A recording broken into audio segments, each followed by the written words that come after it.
folks, and welcome back for another week with the Flannel Panel channel. This week's topic is inter-community discrimination.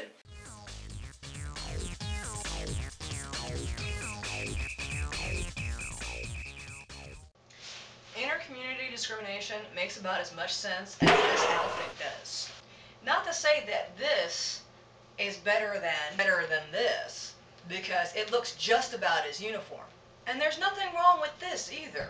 In the Army, I was taught that no matter what you were, black, white, Hispanic, Oriental, whatever, Asian, however you wanted to call it, no matter what you were a soldier. We were all part of a larger unit.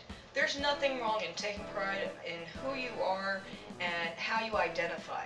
But at the same time, when you discriminate against another part of your own community, it's no better than the heterosexual community discriminating against us as the homosexual community because they think their way is right, or because they prefer their way over ours. My own personal story with inter-community discrimination was when I was actually doing drag king shows.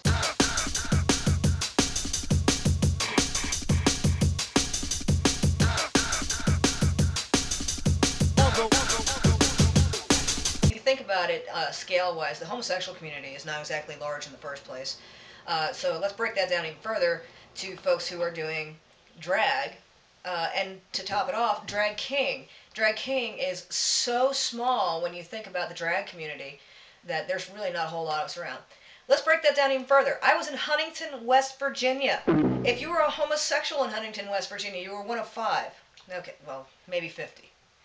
Okay, maybe more than that, but that's not the point. The point is, it's a very, very small community.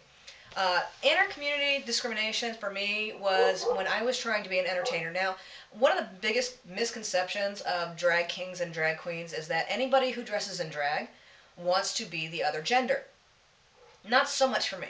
I personally like to have the vajayjay. It's my favorite thing, actually.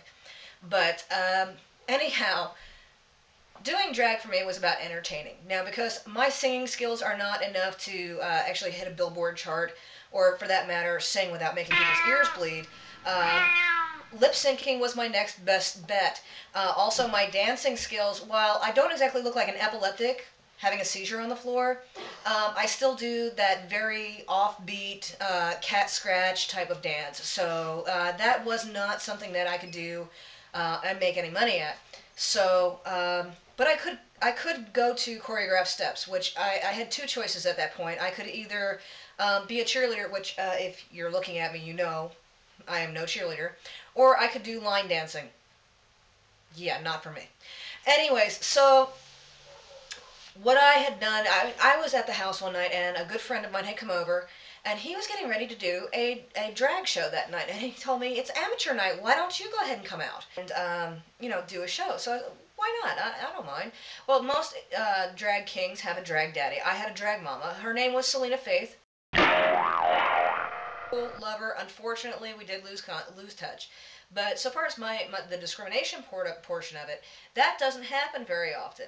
Drag queens and drag kings don't generally get along. It's kind of like watching a lesbian go into a gay male bar. Now, don't get it twisted, ladies.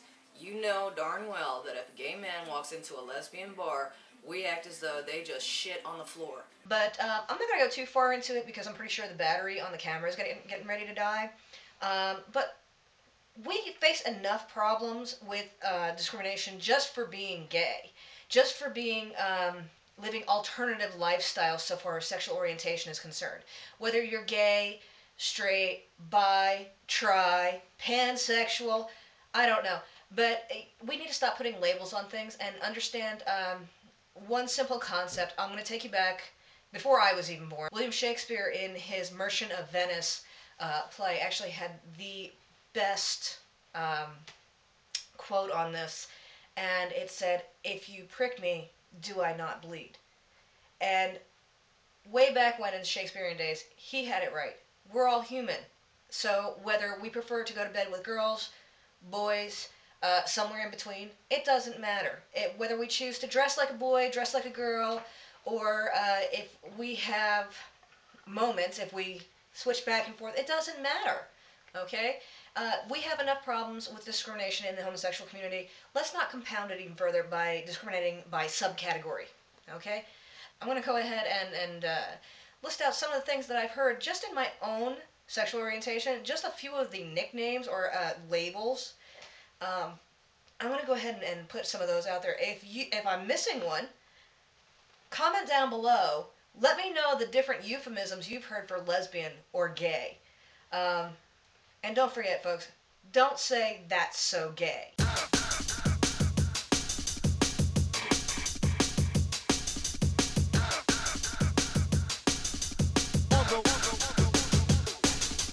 Although we styles ourselves up.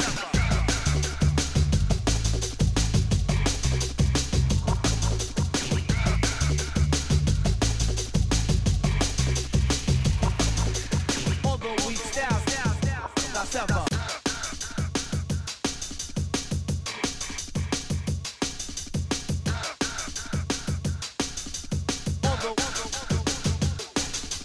Although we styles ourselves up. Anyway, folks, thank you very much for coming in again this Monday. Have a safe week. Hope it goes by quick for you so we can get to the next weekend. Happy New Year's once again, folks. Take it easy.